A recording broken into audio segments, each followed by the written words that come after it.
Buenos días, damos comienzo al noticiero tributario con las principales noticias y recordatorios relacionados con temas impositivos y previsionales.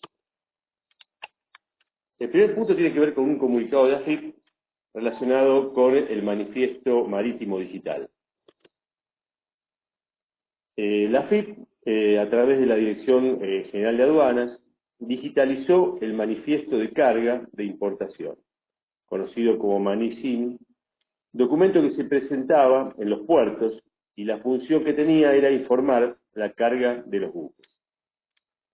Desde ahora, en este caso, digamos, con una fecha de vencimiento que viene, digamos, por etapas, una implementación que tiene en etapas, los encargados de esos transportes van a tener que hacer una sola presentación digital antes de partir del puerto de origen y de esa manera la constatación de los contenedores en nuestro país se va a hacer en modo online, o sea, ya no más con papeles.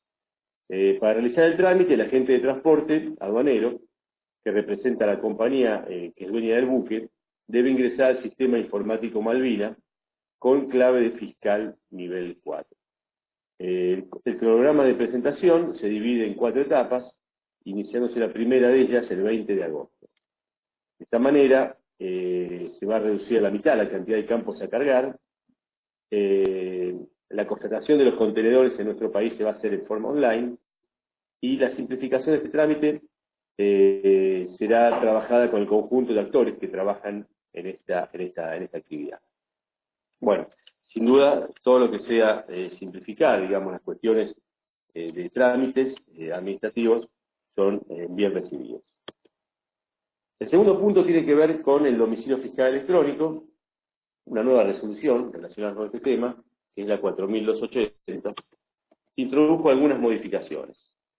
Después de la reforma tributaria, recordemos que la adhesión del domicilio fiscal electrónico es obligatorio para todos los contribuyentes. Ya es algo que no es opcional, sino que es obligatorio, se hace desde la página web de AFIP, aceptando la opción del domicilio fiscal electrónico.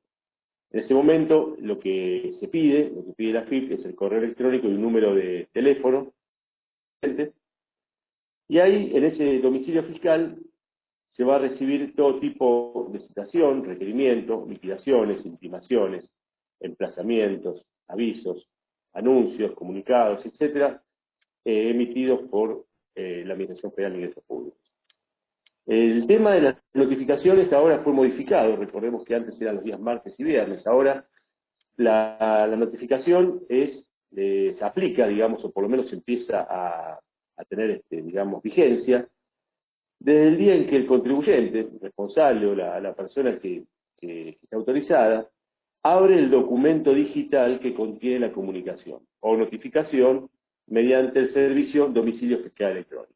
Entonces, en ese momento, a partir de ahí, comienzan a correr los plazos de procedimiento.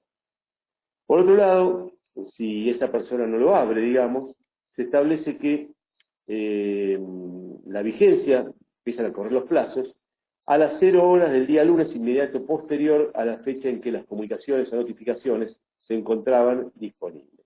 Esto quiere decir que si yo, como contribuyente, no ingresé durante la semana y por ende no abrí ningún tipo de notificación, el día lunes siguiente, o hábil, si es un día feriado, el lunes, el primer día hábil al lunes, empiezan a correr los plazos. Entonces, acá cuidado, porque no es que el plazo comienza cuando yo abro la notificación simplemente, ¿no?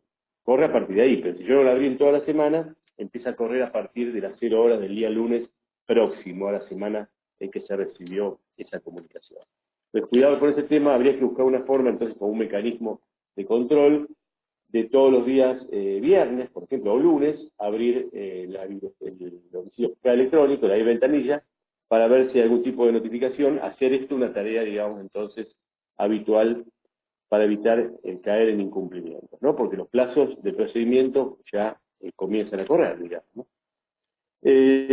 Por otro lado, hay algunos que están exceptuados de cumplir con esa obligación de constituir el domicilio fiscal electrónico. ¿Y quiénes son los que están exceptuados? Son los pequeños contribuyentes inscritos en el Registro Nacional de Efectores de Desarrollo y Economía Social. También están exceptuados todos aquellos que se encuentren en poblaciones que tengan menores, que tengan 1000 habitantes, o hasta 1000 habitantes, un valor de cantidad de habitantes menores a 1000, perdón, y aquellos que, lógicamente, además de tener menos de 1000 habitantes, mantengan el quit con estado administrativo activo y en los últimos 12 meses no haya registrado ninguna baja de oficio. Entonces, ellos son los únicos exceptuados de cumplir con esta obligación del domicilio fiscal electrónico. Pero esto, digamos, hay que hacerlo valer. Para eso, para esa excepción, hay que anotarse dentro del servicio fiscal del domicilio electrónico para realizar la petición, digamos, ¿no? Bueno, entonces, recordemos que la vigencia de este nuevo mecanismo, con las fechas que hablamos recién, de la vigencia a partir de la cual empiezan a correr los plazos de procedimiento, son entonces los cambios a partir del 1 de agosto próximo, este año. Entonces, a partir de ahí ya, yo diría, recordemos los días lunes, en verificar si hay algún tipo de notificación en la opción de e-ventanilla. Entonces, volvemos a recordar aquí en la pantalla cuáles son las notificaciones. El ingreso a las 24 horas, durante todo el año se puede ingresar para notificarnos. El día que abrimos la notificación es el momento que empieza a regir.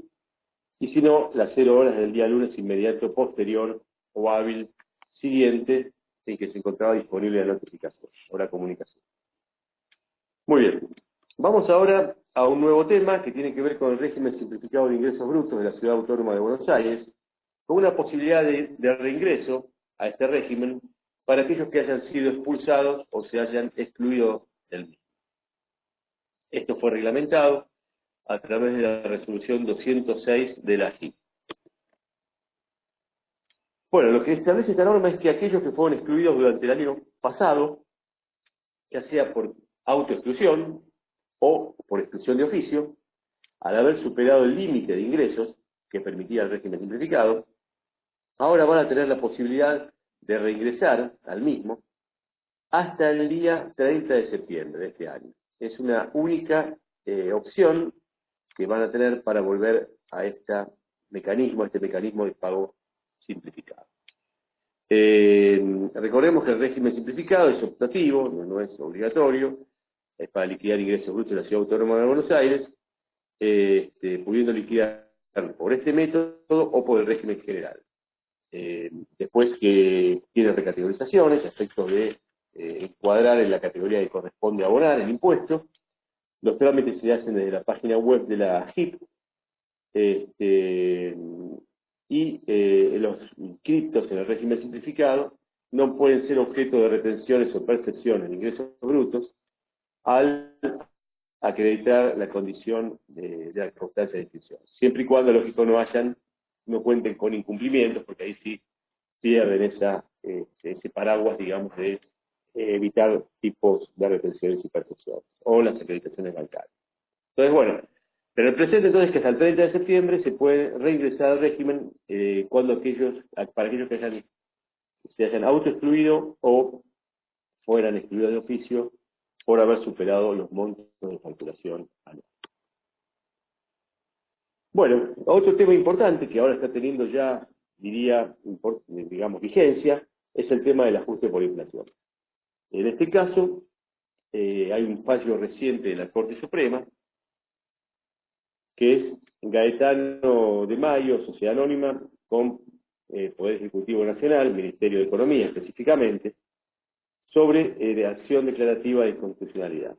Lo que el contribuyente digamos, intentó, digamos, reclamar fue, mediante una acción de amparo originalmente, evitar el pago del impuesto a las ganancias tal cual está establecido en la ley, porque al no aplicarse el ajuste por inflación, se originaba una confiscación, digamos, del impuesto, porque, digamos, tenía una tasa mayor, en realidad, efectiva, real, al 35%, al no permitirse actualizar utilizar el ajuste por inflación impositivo. Esto se hizo ese amparo, en primera instancia perdió el contribuyente, la justicia, en segunda instancia de la Cámara también, le rechazó el pedido.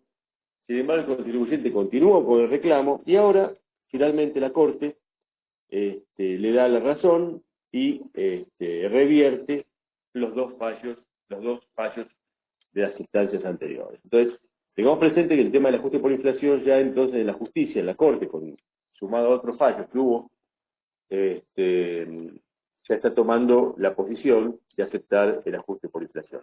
Recordemos que la ley de revalúo, la ley que permite el revalúo impositivo, la 27430, exige que para acceder a ese revalúo, a ese beneficio de revaluar determinados activos, previamente hay que renunciar a cualquier tipo de reclamo judicial por parte del contribuyente en cuanto al ajuste por inflación. Entonces, tener presente eso, porque si uno accede a la ley de revalúo, ya desconoce o renuncia a todo tipo de reclamo posterior.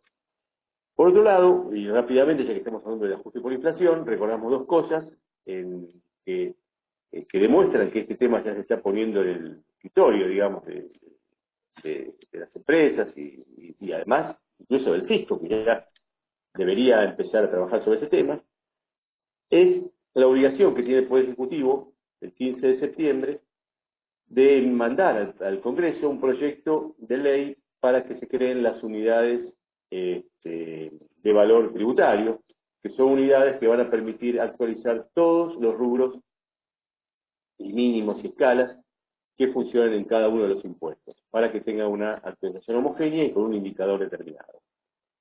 Por otro lado, y ya sí, para terminar con este tema, recordemos que la Federación de Consejos Profesionales de Ciencias Económicas, ya estamos en temas contables ahora, exige, por medio de una nota, que los estados contables deban ser ajustados por inflación para los cierres que se produzcan a partir del 1 de julio de este año. Entonces, por ejemplo, un cierre de ejercicio el 31 de julio de este año ya debería realizar el ajuste por inflación contable.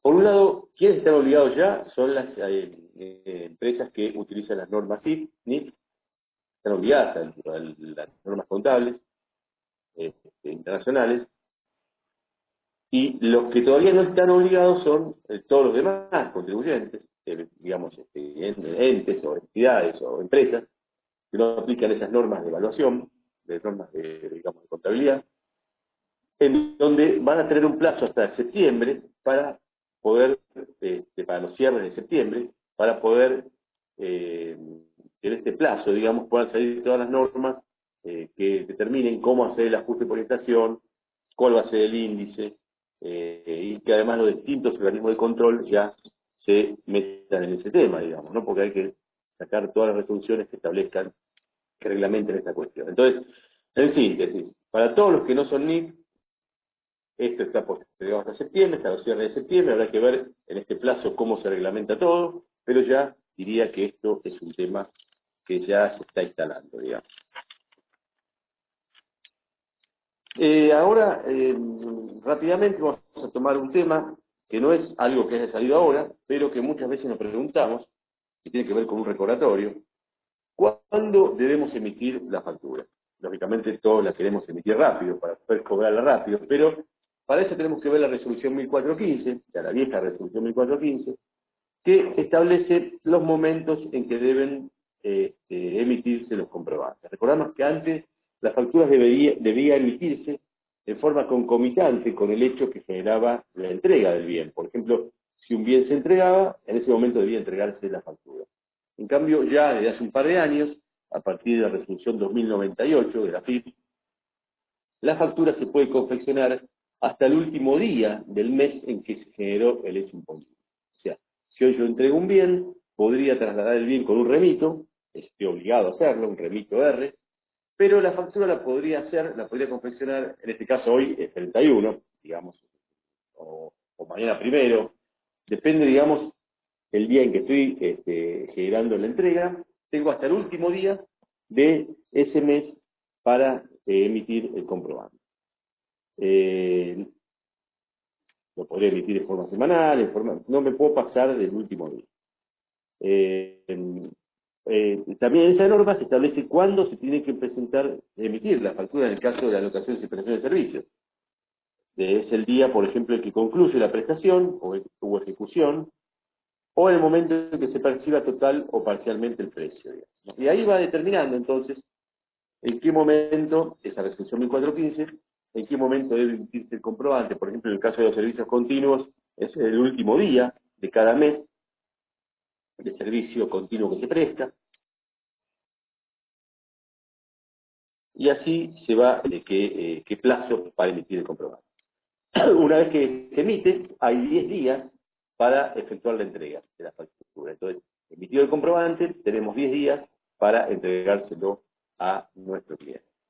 Recordar bien estos plazos, entonces, para evitar caer en algún tipo de incumplimiento.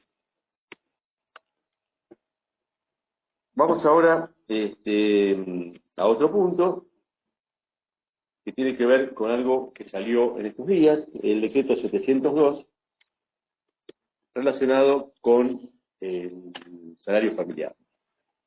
En este caso, entonces, se cambia los valores de ingresos mínimos y máximos a efectos de ver quién califica para el cobro de asignaciones familiares.